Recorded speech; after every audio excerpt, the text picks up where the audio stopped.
Olá pessoal, tudo bem? Estamos aqui mais uma vez para gravar o Arquipapo. Eu sou a Renata, tô aqui com o Gabriel. Presente. Com o Kazu. Olá. E hoje é dia de clássico. Boa. Clássico é clássico, né? E vice-versa. Só que eu, pra quem me conhece, sabe que francês não é meu forte. Não Então é. eu vou deixar o Gabriel pronunciar o tema do episódio de hoje. Nós vamos falar hoje sobre a Capela Ronchon. Vamos lá? Chora por estar tão ao descaso. Então, a Capela Ronchon, ela fica sudeste de Paris. Em Ronchamp. E ela tem um nome bonito, né? Como é que é o nome inteiro da capela? Porra, aí vai ser sacanagem. Eu já Vamos vou... O meu já é traduzido. Chama Nossa Senhora das Alturas. Mas como é que... Não, eu quero ouvir o francês. Notre-Dame du Haut. Esse nome aí, que significa Nossa Senhora das Alturas. Ou só Ronchamp também. Pros íntimos. Bom, e ela é das alturas porque ela foi construída em cima de um morro. Lá no alto das colinas. A história dessa igreja remete a muito tempo atrás. Bom, a primeira igrejinha que surgiu lá data da Idade Média. Caraca. Tempos Cara, sombrios. É, idade... Puta, muito tempo. Que era uma casinha tipo Idade Média, sabe? Como é que é uma casinha tipo Idade Média? Tipo Idade Média. Tipo, não era um castelo, então. É. Não era um castelo. Depois disso, agora o interessante é que essa capela, esse sítio onde está a capela, é diferente da maioria das igrejas católicas, que é de propriedade. A maioria das vezes, esses espaços católicos são da igreja, né? Da instituição Igreja Católica. E essa não. Esse lugar aí é privado. Porque desde lá da Idade Média, esse lugar já era usado muito pelos peregrinos, né? Então era um lugar em que as pessoas faziam as caminhadas e chegavam lá para fazer as festividades, e, enfim. Daí o que aconteceu foi o seguinte, que durante a Revolução Francesa, lá em 1789, a propriedade foi vendida, o Estado vendeu para um comerciante, então ele passou a ser uma propriedade particular. Só que daí o pessoal de Ronchamp lá, que eles dizem lá que eram 40 famílias, resolveram comprar o edifício. E daí, para ter a posse daquele, junto com o padre também e tal, porque, pô, a gente precisa ter essa igreja, ser da propriedade da comunidade e tal. Que eles precisavam fazer essa capela dedicada à Virgem Maria. E daí, só que daí, hoje, atualmente, daí os herdeiros dessas 40 famílias que são os proprietários atuais, e não a Igreja Católica, como você bem disse. Então, Em 1859, ela sofreu uma ampliação. Foi feito um anexo dela, né? Um puxadinho, assim. De um outro espaço. Sagrado, puxadinho sagrado. Sagrado. De um outro espaço, ampliando a igreja, só que daí com um estilo gótico. Então ficou a igreja Idade Média. da Idade Média ali, duas aguinhas assim, Pedrinha. pedrinha, e atrás dela umas torres góticas. Um castelinho. Eclético, então tá Ficou muito legal, eclético. Bom. Daí, em 1913, caiu um raio na igrejinha. Ah, você tá brincando. Pois é. E acabou pegando fogo toda a igrejinha lá. E destruiu todas as instalações ali. Daí houve uma comoção para reconstruí-la. Já que era um lugar de peregrinação? Peregrinação, não é fácil falar essa palavra. Peregrinação. É um perrengue, vai. Era um destino ali dos fiéis. Isso, exatamente. E em 1926 foi inaugurada a nova igrejinha de Rocham, que não durou muito tempo. Infelizmente, durante a guerra... Não tá fácil ser igreja hoje em dia. Naquela época. Naquela época, desculpa. Hoje em dia talvez esteja mais fácil. Olha. Olha lá, hein? Bom, e daí, então, 26, nova igrejinha. Construção, peregrinação, todo mundo feliz, pá, parada rolando, e aí? A galera achou que a igrejinha ia bombar. Porra. Daí, em 1944, com a Segunda Guerra Mundial, ela foi bombardeada pelos nazistas. E mais uma vez foi-se a igrejinha, né? Caraca, então em 1944. 44, isso. Você vê. E, bom, e daí, alguns anos mais tarde, em 1949, o pessoal resolve reconstruir a capela. E para isso, eles vão atrás do nosso herói. Quem? Frank Lloyd Wright? Será? Não. Le Corbusier. Talvez, na época, o arquiteto mais famoso, mais renomado e mais reconhecido da Europa. Mais caro. Talvez. E de quebra, ele era ali francês, né? Franco-suíço. Franco-suíço, Mas, Tava ali perto ali. Tava ali perto. Nasceu com o pé em cada canto. Bom, e o Le Corbusier, a princípio, não curtiu muito a ideia. Pois é. Não foi fácil convencer o homem de fazer a igrejinha. Porque ele já tinha tido uma experiência anterior com a arquitetura sacra, né? Vamos dizer assim.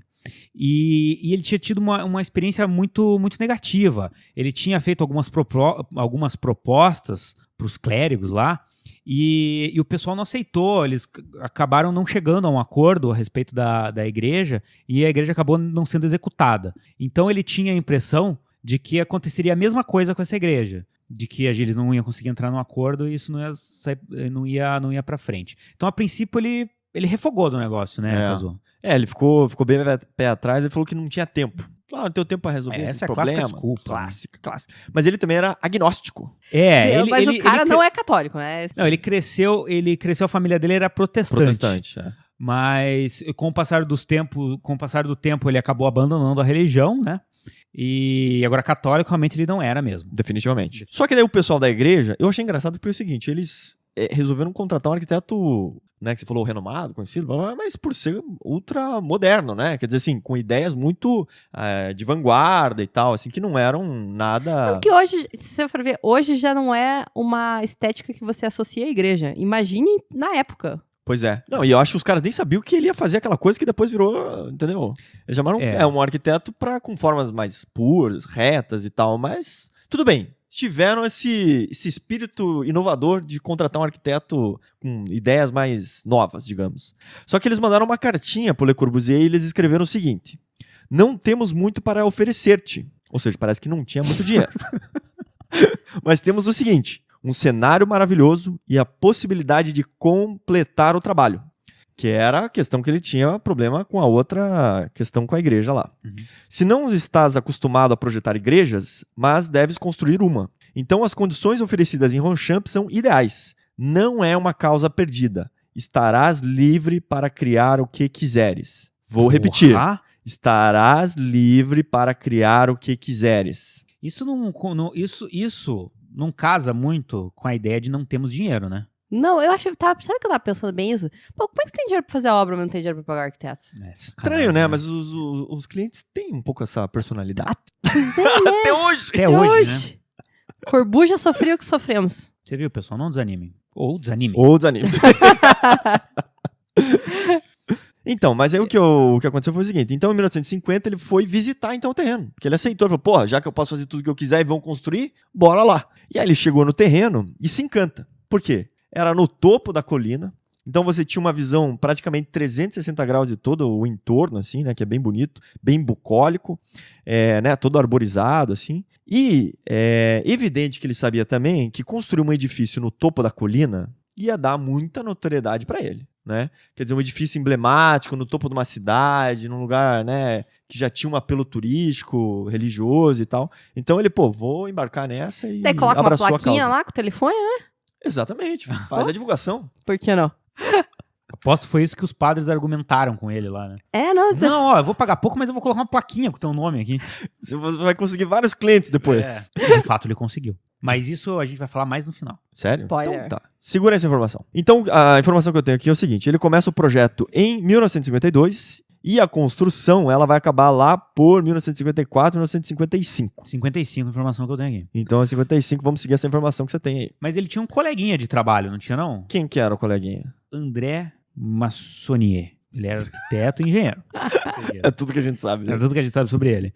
Mas ok, ele não ficou pra história como Le Corbusier. Então tá. Bom, e assim, em 52 ele começou a elaborar esse projeto, fez diversos desenhos e fez maquetes e tudo mais. Bastante maquete, né? Falar de arame com madeira e tal. Fez uma porrada de coisas, estudos e tudo mais. Mas eu li um documento dizendo que, vendo os primeiros croquis dele, dava pra ter uma ideia de que ele já sabia o que queria desde o começo. Né? Era muito similar ao que depois vai virar o desenho da Ronchamp. Exatamente. E só fazer um resgate histórico, porque assim, em 1950, que é quando ele é contratado, o Le Corbusier já está com 63 anos. Então ele já tem, quer dizer, ele já havia construído grande parte das obras, e talvez as suas obras mais importantes até então, assim. Então, por exemplo, só para trazer aqui, em 29, que ele tinha vindo pro Brasil já. Aí sim. Tinha vindo tomado uma caipirinha, feijoada, caipirinha. Carnaval. Caipirinha. Em 29 ele tinha feito a Vila Savoy. Em 36 ele retorna pro Brasil para terminar aquele churrasco que haviam prometido, que o Lúcio Costa havia prometido. Inclusive tá devendo até hoje. Em 47 ele participa lá do projeto da ONU, para fazer a construção lá em Nova York do novo edifício. Em 48 ele faz a Curuchet em La Plata.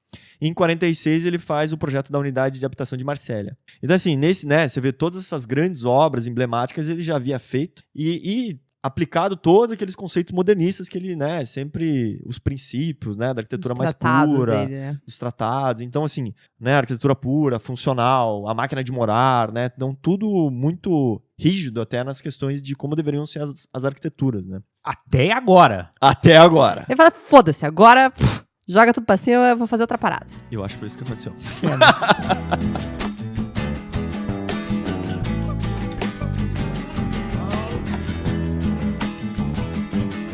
Bom, então, Le Corbusier, esse grande e mestre da arquitetura moderna, foi contratado, e aí o programa que o pessoal da igreja pediu era relativamente simples. Eles pediram o seguinte, uma igreja com uma nave principal para atender mais ou menos 200 pessoas, dentro desse espaço, só que um pouco mais reservado, 3 capelas, um altar externo para cerimônias... Das peregrinações, dos para peregrinadores. Peregrinadores.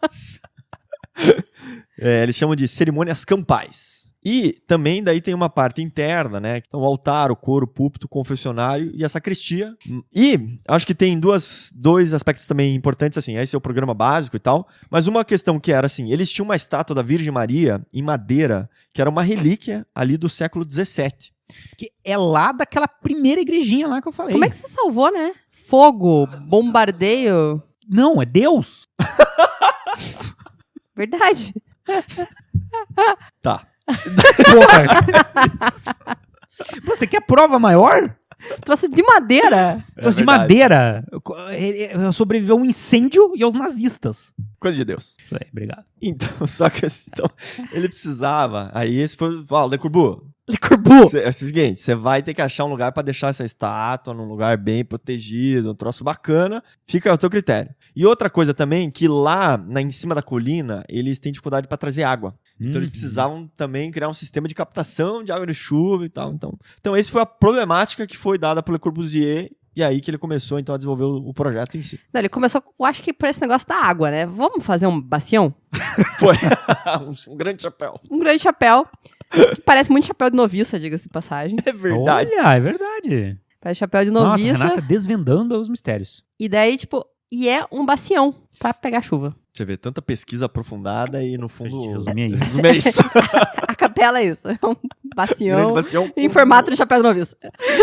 Sacanagem. Vamos melhorar isso? O que Não, agora a gente então vai eu fazer o quê? vou Vai começar. descrever o bagulho? Vamos descrever? Mas eu vou começar o seguinte: como é que você acha que o Le Corbusier. Como é que você chega lá? Subir na colina. Subir da colina. E como é que o Le Corbusier já fez essa primeira chegada pra gente chegar lá? De Como é ré, né? De ré? É, chega de costas pro negócio. Não. Dessa vez ele acertou. Ah, bom! Ele aprendeu com a Vila Savoie. Pra que quem não chegava pegou na a- bunda da casa, Não agora pegou chega na essa frente. pegadinha? Vai lá no episódio da Vila Savoie pra entender por que a gente falou que chega por trás. Agora ele chega de frente, na melhor perspectiva, com a melhor parede e tal. Mas ele usa um artifício que a gente já citou várias vezes aqui, que é o tal do quê? Promenade. Repete, Gabriel. Promenade. Que é o caminho que você faz e o sentimento que você vai adquirindo ao chegar perto da obra arquitetônica. É a promenade arquitetural. Nossa, olha que coisa linda. Eu gosto quando você fala o nome completo, nome e sobrenome. Então é o seguinte, aí você tá ali, imagina que você nunca tinha visto nenhuma imagem da Ronchamp. Tá. Ah, lá tem uma obra do Le Corbusier. Tá. Como é que você chegava, o que você ia imaginar você chegando lá? Pilotis. Pilotis, Um caixotinho assim? Janela em fita? Janela em fita. Terraço de jardim. uma caixa branca, pura, linhas retas. Brises, talvez, nessa época. Talvez. Eles já estavam colocando brise? Nessa época já tava colocando brise. Só que aí você chega lá, e como é que é esse prédio? Chapéu de noviça. Chapéu de noviça. Cara, uma saroca gigante. Tipo, parece que é assim, Frank Gehry passou por lá. Pois é, parece que o Frank Gehry passou por lá. Ou seja, paredes, formas orgânicas, paredes curvas, janelas aleatórias. Janela em fita? Porra. Esqueça. Esqueça. É Nenhuma. janela do jeito que você quiser. É. Você quer quadrado, retangular, faz o que você Diferentes quiser. alturas. Todas desalinhadas, de tamanhos diferentes. Os formatos muito irregulares, uma cobertura de chapéu. Então, assim, é um troço muito maluco, muito diferente de tudo aquilo que você esperava ver do Le Corbusier. Mas, apesar externamente parecer ser uma grande confusão, Internamente ela é bem simples também. Conforme aquele programa que a gente passou, então ele faz lá uma nave principal. Ela tem 25 metros por 12 e tem um altar no finalzinho lá. Então cabem 200 pessoas lá. Só que não tem banco pra todo mundo. Você reparar lá, só tem metade dos bancos. Pois é, Você né? viu isso, Eu né? vi isso. Sabe por quê? Não sei, alguém merece sentar, outros merecem ficar de pé. Alguns pecadores Não, mas ficam é de porque pé. cabe mais gente em pé do que sentada. Você acha que foi uma pegadinha do cara? Se fosse 200 pessoas. Ó, Você não, não me falou como elas tinham que estar. Podia estar uma em cima da outra. Enfim, 200 pessoas cabem aí. De resumo geral, é o seguinte, para você tem que ver essa imagem, mas eu vou tentar explicar aqui. Você tem 4 muros, ok? 4 fachadas. Paredes extremamente espessas, tá? Muito espessas, tá? E um edifício com caráter bem escultural. Além dos 4 muros e da cobertura exótica, a gente vê 3 marcos verticais na capela. Um é a torre principal, Mais alta, né? mais alta, e os outros 2 são uma espécie de periscópio para captar a luz e encaminhar a luz para dentro das capelas menores. A capela da manhã e a capela da noite. Ou seja, então, embaixo de cada torre daquela, ele fez aquelas 3 pequenas capelas que foi solicitado pelo pessoal da igreja, né? Isso. E delas são espaços bem reservados, pequenos, assim, digamos, para um culto quase que individual, digamos, ali, né? E com o pé direito gigante, proporcionalmente falando, o tamanho dela, né? Sim. E lá em cima também, essa forma-se uma cúpula em cima dessas capelinhas e a colorida, né? Tem uma que é pintada de vermelho. enfim. Tem. E é legal porque daí todas essas traz essa luz zenital, né? Que eu acho que o pé direito com essa luz dá bem essa coisa meio, sei lá, transcendental Claro. da coisa e tal. Assim. A sensação interna é muito agradável, realmente, que a gente estava falando com essa questão da iluminação zenital.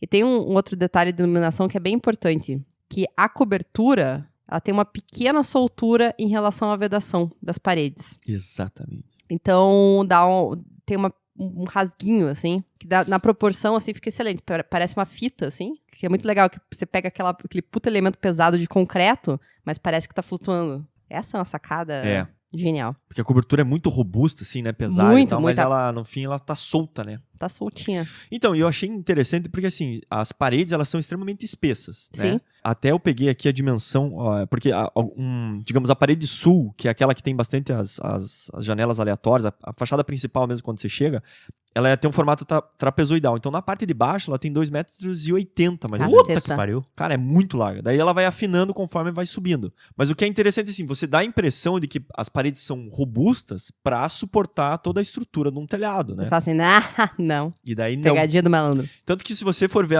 as fotos da construção, elas são, na verdade, são pilares e vigas. Tá? E toda essa parte de engrossamento é feito com tijolo, com alvenaria. Então é só um enchimento. E daí por isso que é possível também fazer a soltura do telhado, né? Quando você vê, ele deixa os 10 centímetros da parede em relação à cobertura, só que as únicas coisas que vão suportando são os pilares que estavam vindo de baixo, Sim. que daí fazem toda essa soltura, né?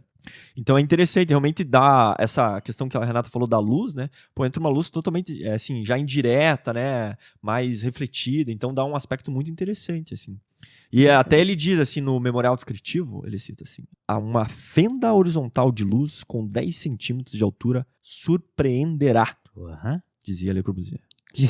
E a Santa, Cazu? Onde é que tá? A Santa foi o seguinte, então ele fez lá o altar interno, ele pega essa mesma parede e essa parede pro lado externo é o altar Externo. externo. Olha que interessante. Então ele posiciona como se fosse um cubo de vidro, em que ele posiciona a Santa bem no alto, assim. A Santa fica para os Pros dois dois lados. altares, né? Chama isso o plural de altar? Mas ela fica de costas pra um, pra outro, de ladinho? Como é que é? Boa Ela- pergunta. Ela fica girando. Ela eu acho. gira. Deus? Sim. Eu imaginei. Mas dizem que ela gira. Dizem que ela gira, tá. Mas Deve o ter que um mecanismo lá, uma manivela, porque não é possível que o padre suba lá pra girar a Santa. não sei também. Porque ela parece hermeticamente fechada. Tá, Não, mas só tem pode uma ser uma planta- manivela uma lá basezinha. dentro, Entendi, assim. É. Uma Tá. basezinha, tipo micro-ondas, manja? Micro-ondas. Nossa. Não, aqui é termos Falando técnicos. da arte sacra de uma santa num prato de micro-ondas. Olha o absurdo que vocês estão falando. Não, eu que falei que foi Deus, é rio. Rio de novo. Tá, mas tem um troço interessante que é o seguinte, só sobre o altar, antes que eu esqueça. Porque uma das justificativas de fazer essas paredes espessas e grossas e curvas e tal, tinha a questão estrutural, pra instabilidade, Meio furado, furado, né? tá? Ok. Porque é muito, né? Tudo Esse bem? é o tipo de coisa que o cara fala lá pra convencer a galera. É o tipo de coisa que o arquiteto inventa pra convencer o cliente. Ah, não, tem que ser grosso, senão vai cair. Tem que ser... Tipo de coisa que ninguém vai cair. Jesus, caraca. É ou não é, galera? Atenção, ele clientes. falou, pô, peraí, já tinha passado por um incêndio. Vamos fazer um retrospecto. Tinha passado por um bombardeio. Falou, cara, vamos construir um troço que é um bunker, um troço antiaéreo, entendeu? Foi isso que ele pensou. Só que daí tem uma questão que é interessante, que é o seguinte, as paredes, dizem, os formatos curvos e tal, ajudam um pouco na acústica interna lá da igrejinha. Olha aí, deve ajudar mesmo. Só que... Porque os materiais não ajudam muito. Não ajudam. Mas tem um detalhe que eu acho que talvez colabore com a questão da acústica, é o seguinte, o altar externo, a parede, ela faz um formato côncavo, Sim. Uhum. que dá a entender, de certa maneira, como se fosse, digamos, uma concha acústica. Pro altar externo faz bastante sentido, eu acho. Que então, digamos, para a cerimônia externa, tem uma propriedade acústica de espalhar de maneira melhor, né, mais longe o som. Entendi. Então, talvez nesse sentido, essa poderia ser uma justificativa interessante. Apesar de todos os outros gastos excessivos de maneira totalmente desnecessária. E a beleza, Caso? Como é que você me chama beleza de desnecessária? É verdade. Foi engraçado que o Le Corbusier inventou a parada toda, ele falou, acho que não. Foda-se. Tipo, foda-se, agora foda-se. Mas aí que tá a genialidade. Podemos falar sobre isso um pouquinho? Da genialidade, depois claro. Não, porque aí que tá a genialidade, né? O cara passou 30 anos falando uma coisa e aos 63 anos de idade ele se reinventou. E a Capela Rocham foi um marco de uma mudança na linguagem que ele utiliza na arquitetura dele. Depois dela, vieram outras construções que utilizam essa mesma linguagem. Ou não Então, assim, totalmente, mas alguns elementos também mais orgânicos, né? Ele se permite mais, né? Pois é. Então, assim, é no mínimo um ato muito corajoso um arquiteto com 63 anos se dispor a enfrentar um desafio desses, né? Ele já era um cara renomado e ele poderia muito bem ficar na zona de conforto dele para fazer a capela. Lógico. Mas eu até acho que, assim, por exemplo, se você pegar até as críticas que eu vi na época, o pessoal chamava assim de garagem eclesiástica, de abrigo nuclear e um amontoado de concreto. Esses eram os elogios que ele recebia na época. Legal, hein? Mas porque ele recebeu muitas críticas, tanto dos próprios arquitetos, dos quais ele catequizou todos, Pois né?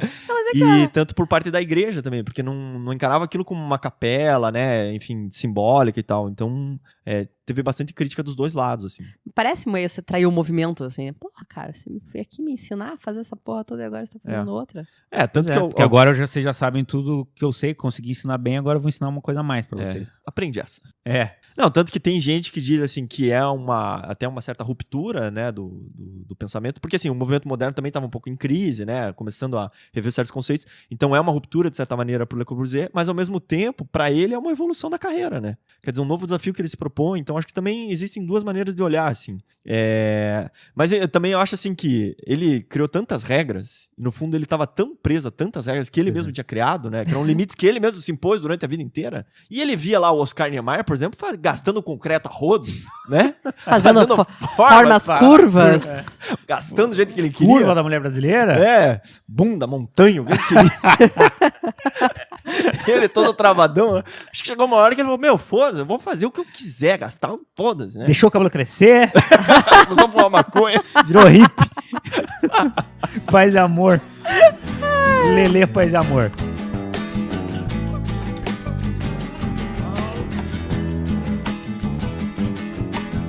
Eu tenho uma dúvida a respeito da captação de água. Isso. Boa. Então vamos voltar só à cobertura, que eu acho que é uma parte importante, que é o seguinte. A captação de água é toda feita pela cobertura, né? E ele faz um jeito lá que ele... Todo o telhado a água direcionada para um tal uma gárgula. Uma gárgula. Um buzinote. Um buzinote, que a gente falou no episódio de... Mas é mais uma gárgula. É uma gárgula. Buzinote, na minha cabeça, é uma coisa de PVC. Mas é uma gárgula reinventada, diferente. Se você vê... Que no fundo, só pra dizer, é um não, bagulho que tira a água do telhado e gospe pra fora do prédio. Isso, uma gárgula. Isso. E se você vê a capela em cobertura, assim, você vê de cima, Google Earth, você vê o caminho da água ali indo pra essa gárgula. Tá bem marcado, né? Bem marcado. E da gárgula vai pra onde? Da gárgula cai num potinho. E transborda e vai pra terra. E deve ir pro reservatório essa merda, não sei. Vai pra uma cisterna lá, enterrada, né? Deve ter uma bomba. Deve. Não, porque tanto que é captada, a Sagra da Chuva é guardada lá, com certeza. Se é reutilizada na capela, ou só ela molha a grama, ninguém sabe. É imprópria para o Consumo. consumo. A cobertura pode parecer que ela é uma coisa gigante, sólida de concreto, né? Mas ela não é. Elas são 2 lajes relativamente finas ali, 10, 15 centímetros, formando um caixote, assim, um caixão perdido. Ela tem vigas, né, estruturando ali Isso. internamente e tal. Só que o Le Corbusier, isso é ele que diz lá. Uma das inspirações do telhado, a Renata falou que era o quê? Chapéu de noviça. Chapéu de noviça. Aí teve gente que falou que era asa de avião, Não. mais ou menos. O Le Corbusier relata ele que... Bunda da mulher brasileira.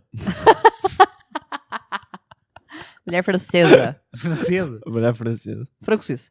Que ele baseou-se numa casca de caranguejo. Ah, é verdade. É verdade? É. Tá. Que ele foi pra Long Island. Diz ele É. que ele tava em Long Island, passeando lá Nessa em Nova York, nessa lá, nova né? pira mais livre hippie É. dele. Ali, Paz de amor. fumando seuzinho lá em 1946. E aí viu essa carapaça lá do caranguejo e falou, nossa, que sensacional esse lugar. E aí pegou aquilo e guardou. Guardou. Bom Ele- colecionista que era. E aí levou pro escritório. E Colocou daí, em cima da maquete. daí apoiou em cima de quatro 4 Ruffles ali. ramos. Vou lá. Tá pronto.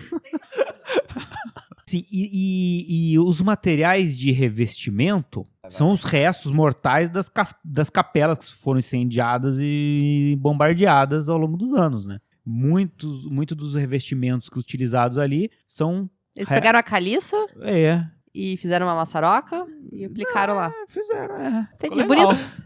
Mas tanto que não sobrou uma maçaroca lá. Fizeram um montinho lá e Fizeram um montinho, fizeram uma pirâmide no fizeram canto. uma pirâmide no canto. Falaram que sobraram umas pedras lá e fizeram Um monumento. Então é isso. Legal. Legal. Não, eu acho que é legal, uma memória do passado. Tá lá, quer dizer, as antigas igrejas Sim. ajudaram a reconstruir esse novo símbolo. Esse novo altar. Olha que bonito. Agora, tem outro aspecto que é muito marcante, que é a questão das janelas. Ah, sim. Vamos falar Né? das janelas. Porque assim, o Le Corbusier diz ele que queria fazer esse espaço meditativo, reflexivo e tal, né? E ele, daí tem uma disputa, assim, porque ele não usa vitrais, né? Que é, digamos assim, aquela coisa do Não vidro usa por convicção? Não, que assim, que essa capela, ela Ah. não se utiliza de vitrais. Ok. Não é vidros pintados e tal, que você só, digamos, você não vê o que tá fora, só olha o que tá dentro. Na verdade, esses vidros você consegue ver lá fora. Onde né? dá altura, né? Onde dá altura. Mas ele tem até uma certa relação com o exterior, sabe? Uhum. Mas a ideia realmente era trazer essa iluminação, e daí por isso até deixar as paredes todas brancas e tal, porque essa iluminação pudesse entrar por todos os ambientes e tal. Mas era criar esse jogo de luz, assim. Acho que isso que ele tentou explorar bastante, né? Então ter o rasgo do telhado, a soltura do telhado, e mais essas janelas bem aleatórias, que eu acho que é o grande charme, digamos, da capela, né? Que cria um astral totalmente diferente de qualquer coisa que a gente já viu de obra, assim, né? Sim, com certeza. E até é o que mais marca internamente, né? Externamente, a cobertura marca bastante, né? E as torres também, tudo. Mas internamente, o efeito que essas janelas dão é único. E elas não são requadradas retinhos por dentro, né? Elas têm uns chanfros, assim. Tem, elas funcionam como se fossem Elas umas são- seteiras, assim, né? Elas são menores por fora e maiores por dentro. Nessa espessura de 2 metros cacetada lá, elas são mais finas por fora, mais grossas por dentro. É difícil explicar, mas olha lá. Mas e até tem alguns vidros que ele tem alguns vidros transparentes, outros meio coloridinhos, assim, né? Ele também dá uma brincada nessa Tem viagem. uma gracinha. Não, mas Tá. a capela é fantástica mesmo. Às vezes a gente fala em tom mais jocoso, mas puta que pariu, é muito Não, bonito. é extraordinário. Né? É muito bonita mesmo. É impressionante. A gente tem que fazer uma visita Guiada. guiada lá. Vamos promover esse... Como é que faz isso aí, Renato? Crowdfunding. É um crowdfunding, turismo arquitetural. Vamos fazer uma rifa. Boa, fazer uma rifa. Ação entre amigos. E até, eu acho que assim, até só... acho que o independente de seguir ou não as suas ideias de Le Corbusier e tal, mas ele, primeiro, atende o programa de uma maneira muito eficiente, né? Cria um espaço arquitetonicamente extraordinário. Fantástico, é. Então, assim, como obra de arquitetura, independente de todo o passado dele, né? Ele é uma obra espetacular, assim, Sim. né? Qualquer arquiteto que tivesse projetado aquilo, pô, Seria um ícone. seria um ícone, né? Então, acho que ela tem qualidades de arquitetura extraordinárias, assim.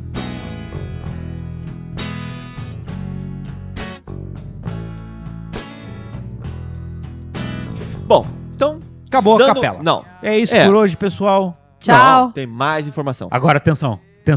Que? Bônus Arquipapo. Boa, Gabriel. Bônus Arquipapo. A partir de agora, vamos ter um episódio extra agora aqui, que vamos falar sobre outro arquiteto. Não, mas então vamos lá. Então, trazendo esse bônus especial aí, que é o seguinte. Então, em 1911, 2011, Oba. o Renzo Piano Building Workshop, ele foi contratado para fazer um mosteiro no pé da Ronchamp. E Que uma responsa, portaria. hein? Hã? E uma portaria. E uma tinha entendido portaria. em uma porcaria. Assim, ó, cara, O cara nem falou nada. Já. Eu preciso que você me faça um mosteiro e uma porcariazinha. Você escolhe. Você escolhe qual porcaria que você quer fazer. Mas faça, por favor. Essas Não. coisas acontecem. E às daí vezes. tinha área comum, um oratório, uma pousada para visitantes. Tinha Na portaria? Não, tinham outras edificações necessárias que o Renzo Piano foi contratar, tá? E evidente que uma das primeiras preocupações do Renzo Piano foi que as novas construções não interferissem na paisagem, né? Enfim, na Ronchamp, que não estragasse o espaço lá. Isso é o que ele fala, né? Secretamente ele tá pensando, puta, eu preciso fazer um troço mais foda aqui. Pode ser. E aí o que acontece? Então ele faz, assim, ele basicamente escava algumas das edificações, deixa elas mais baixinhas. Ele até tem a ajuda de um paisagista lá, o Michel Coraju, que ajuda bastante ele lá para criar essa continuidade, às vezes, do gramado, das vegetações e tal. Na verdade, como a gente falou no começo, a capela fica no cume do morro. E ele utiliza a topografia do terreno para fazer essas construções no nível abaixo da capela e totalmente integrada com o terreno. Então você imagina que esse morro ele é todo gramado, tudo, né? Então ele utiliza também de telhados verdes para mocosar essas construções Para mocosar. na natureza. Hoje o vocabulário técnico tá a rodo aqui. Radiante. E até a portaria, ela compõe a promenade, né? Para quem tá indo visitar a capela.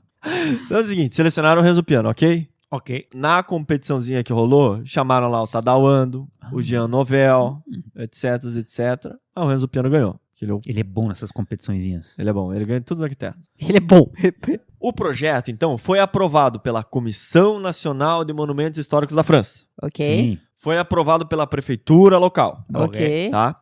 E aí, rolou o seguinte, teve alguns arquitetos que não estavam gostando da ideia do projeto. Como assim? Que acharam que o Renzo Piano fazendo a arquitetura dele lá ia fuder a Ronchamp lá. Estragar com o espaço. Quem são esses arquitetos? Você quer que eu fale? Quero. Você quer que eu fale? Ó, Quero. não, eu não ia fazer isso. Não, joga Que no eu- ventilador. Foda-se. Aham. Tá. Aqui é um podcast de verdade nua e crua. Não estamos aqui pra esconder nada De ninguém. de ninguém. Então é o seguinte, rolou uma divisão. Ô, louco. Tem o pessoal que foi a favor e o pessoal que foi contra. Vou trazer primeiro o pessoal a favor. Tipo A eleição do votação Brasil. foi aberta ou fechada? Foi aberto. Todo mundo botou o nome. Os coxinha contra os mortadela. Mas não vou dizer quem que é o certo e errado aqui. Então assim, a galera a favor pra gente dar estrelinha pra eles depois. Tadauando, Olha só, isso que perdeu a competição, hein? cara humilde, entendeu? Perdão. Valorizado. O Maximiliano Fuchs, o John Paulson. Olha. Então essa galera falou, cara, o piano... Tamo contigo aí, piano. Tamo junto, tá? Confio no teu. E a galera que foi contra, olha a denúncia aqui Quero agora. ver. Rafael Moneu, Ah, César Pelle, Invejinha. Richard Meyer. Tinha que... Gabriel. Richard Richard Meyer, Meyer. o teu arquitetinho favorito, tava lá no abaixo-assinado. fala, não quero isso aí. Que isso? Deu treta? Deu treta. Eu acho que tava todo mundo de olho em ganhar o projeto e daí ficaram metendo pau no Renzo Piano. Agora, eu vi uma crítica sobre... Da Meu Deus crítica? do Da crítica que eu achei sensacional, que eu vou trazer aqui com exclusividade. Informações que você só encontra aqui. Ou no Google. Ou no Google. Um dos dois. Mas aqui é muito mais fácil. Aqui não precisa ler nada, né? Você já tá aí há 40 minutos vendo o podcast, agora você vai saber. Então, lá. Então ele diz o seguinte, que o pessoal falou o seguinte, ó, que acha engraçado que a galera tá protestando agora desse edifício do piano, só que tem um negócio de bilheteria e lojinha que foi feito lá depois, que é uma bosta. Que Lá não- na capela? ali perto ali, e que dá uma zoada ali nas visuais pra Ronchamp. Mas na época ninguém falou nada. Mas tudo bem, passou e tal. Só que, engraçado porque o Le Corbusier, que se caracterizou tanto por não ter o mínimo respeito por outras construções que não as suas. Tá? Verdade? Então ele até cita Tapa aqui, na cara, hein? tapa na cara. Fala assim, teve aquele negócio lá da cidade, Vila Radiante, que você queria destruir tudo, Ah, é verdade. entendeu? Rio de Janeiro que você queria botar abaixo, Sim. entendeu? Negava a cidade, o centro histórico, foda-se pra toda a porra toda. E daí o que acontece? Agora, então o arquiteto que não mostrou nenhum apreço pela preservação do entorno construído, né? E agora ficam aí os seus discípulos defendendo, argumentando que tem que preservar o que é do Le Corbusier. Toma, Le Corbusier. Tá vendo? Toma. A gente quer que destrua dos outros, mas o que é nosso a gente quer que preserve. É isso mesmo. Tá errado? Não tá errado. Mas... Cada um defende seu ponto de vista. exatamente. Mas eu achei interessante dar uma questionada no Le Corbusier, porque era isso. Ele passava o trator na porra toda. E aí nas obras dele, não, agora tem que virar patrimônio histórico, né? Então, isso aí. Coitado, ele nem tá falando disso, né? Tipo, seria bem estranho se ele falasse, inclusive.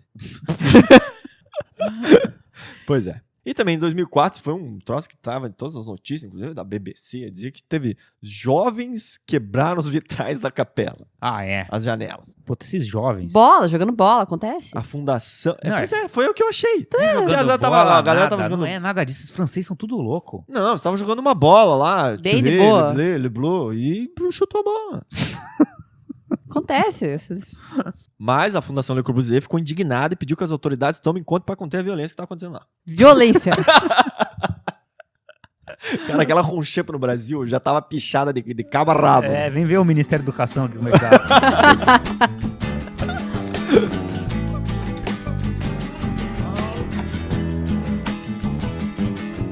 Então vamos agradecer algumas pessoas que entraram em contato conosco nessa última pegada aí, nessa última perna. Eu vou começar pelo e-mail aqui. A gente recebeu um e-mail da Mariana Maciel, que ela mandou lá. Olá, pessoal, tudo bem? Conheci o Arquipapo em janeiro deste ano, e iniciando uma das metas de 2019, ouvir podcasts sobre arquitetura. Boa meta, olha aí que beleza. Gosto muito dos conteúdos e da simpatia de vocês, que tornam um programa extremamente descontraído, além de mostrar a realidade da profissão. Vocês são o máximo. Valeu, show. Gostaria de sugerir um tema para os próximos programas. Eu acho que ela também entrou em contato com a gente no Instagram aqui, que era de legalização e licenciamento na arquitetura. Abordar o tema de arquitetura legal, trâmites na prefeitura e licenciamento. Um ótimo tema esse aí, com certeza. Tive a oportunidade de estagiar na área de legalização em uma construtora em 2013 e 2014 e hoje, com 4 anos e meio de formada, vejo como foi importante esse aprendizado. Hoje atuo como arquiteta no Rio de Janeiro, onde tenho uma empresa com uma sócia. Acho que sim, que daí foi o Arquitravi que ela entrou em contato com a gente no Instagram, né?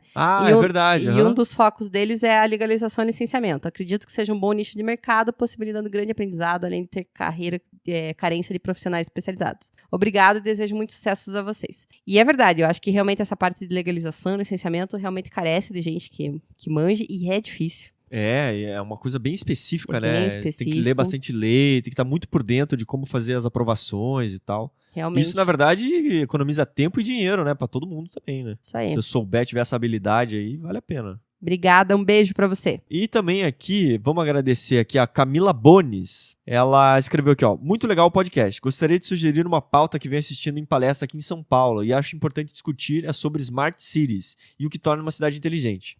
Muitas cidades estão cada vez mais implantando tecnologias e sustentabilidade para serem denominadas como Smart Cities. Mas em algumas áreas não há nem o mínimo de infraestrutura, como saneamento básico. As regiões que mais sofrem com isso são as periferias, como, por exemplo, São Paulo, onde determinados aplicativos funcionam somente na região central, por exemplo, um aplicativo de aluguel de bikes e patinetes elétricos, deixando as zonas periféricas carentes de serviços que facilitam a vida de todos. Por favor, continuem sempre com o podcast e adoro o trabalho de vocês.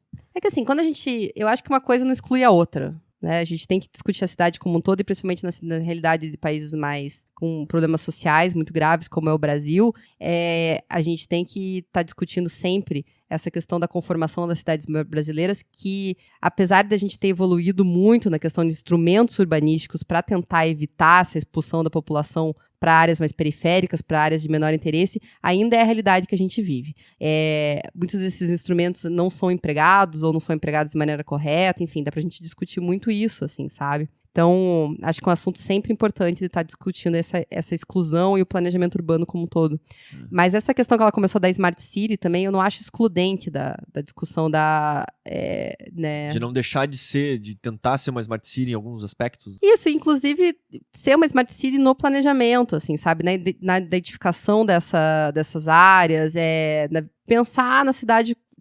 Eu acho que, pra mim, eu entendo pouco desse assunto, assim. Mas tô adentrando demais até no comentário. Mas Smart Cities, pra mim, também vem muito dessa questão de ter dados Exato. Exato. da cidade, sabe? E eu acho que isso, a gente como arquiteto tem que ver que como a informação é uma coisa importante pra gente partir de qualquer coisa. Pra gente poder propor qualquer coisa, pensar qualquer coisa, a gente precisa ter muito dado, assim, sabe? E eu acho que nesse viés que a gente pode, talvez, pensar um pouco dessas duas discussões. Exatamente, eu acho que é importante a gente às vezes tem a palavra da modinha, né? Que agora é Smart Cities, né? Mas é importante diferenciar ela, por que ela está sendo usada agora, né? Ela é diferente da cidade verde, da cidade ecológica, da cidade sustentável, né? Ela é smart do ponto de vista que a Renata falou, que é de obtenção de dados e trabalhar esses dados para melhorar a vida dos moradores. Né? Quero ler 2 comentários aqui que a gente teve no blog. Um que foi do Luciano Capistrano Gomes. Ele falou com a gente no episódio de emprego e ele deu um retorno aqui que eu achei legal colocar.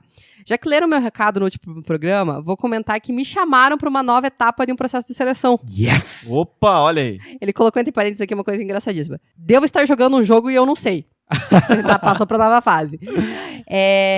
Agora não mais como RH da empresa, mas sim com arquiteto coordenador. Opa, Vai olha lá, aí. vai lá. Desta vez fui munido de vossos sábios conselhos. Agora é esperar para ver se vou passar de fase. De qualquer forma, acho que vocês me dão sorte. Abraços. Cara, que nervoso. Será que vai dar certo? Claro que vai dar certo, o cara viu Nossas o dicas podcast. são boas? Porra! Quentíssimas. E eu também quero ler o comentário do Marco Romanelli, e ele escreveu num post bem antigo nosso, que é da Casa da Cascata. Ô, louco. Ele Nossa, isso aí é nos primórdios? Mas ela tá lá ainda, ainda temos pessoas... Não, é um ótimo episódio. Ouviu lá. E ele escreveu lá, excelente o arquipapo. Li uma vez que a ferragem extra foi recomendada ao Kaufmann pelo fornecedor de aço e foi mesmo instalada.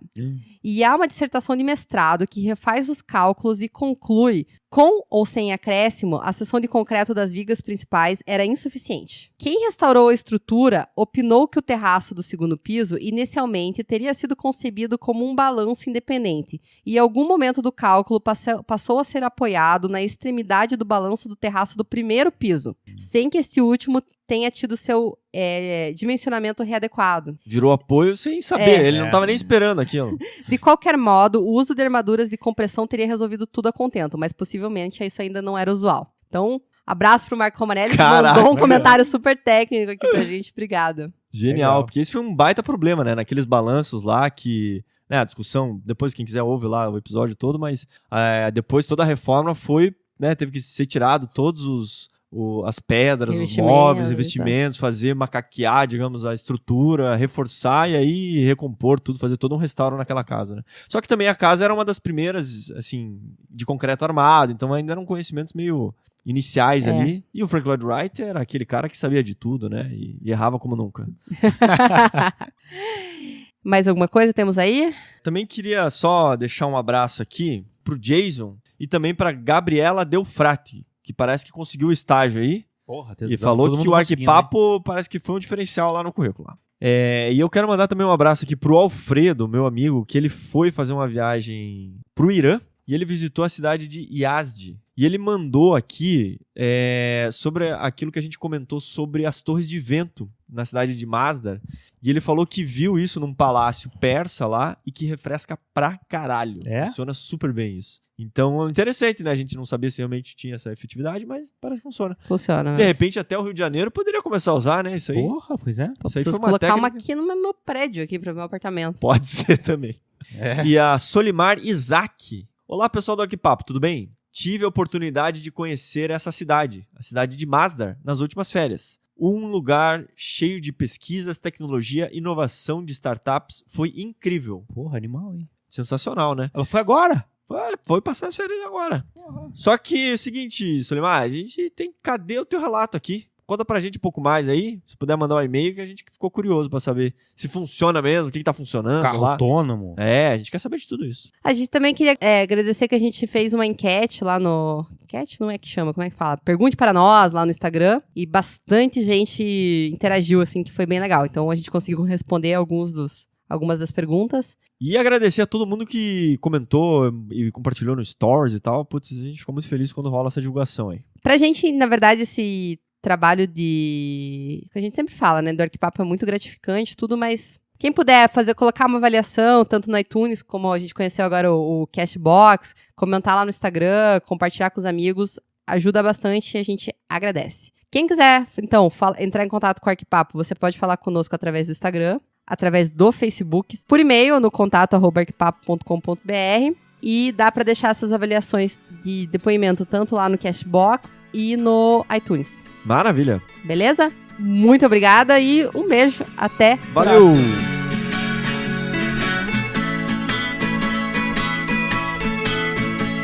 Uma frase do Le Corbusier que diz o seguinte: inteligência e paixão. Acabou 2 a frase? pontos. Ah, tá. Inteligência e paixão. Ponto. Tchau. Tchau, falou! Até semana que vem. Grande gênio. Não há arte sem emoção e não há emoção sem paixão. A tarefa da arquitetura é estabelecer relações emocionais por meio dos materiais brutos. É isso aí? Numa luta sem trégua, o calor do corpo. Pode ser que eu esteja falando uma grande bobagem. Talvez eu esteja falando uma grande bobagem. Mas eu tenho a impressão que alguma coisinha de água deve escorrer e pingar dentro da rocha.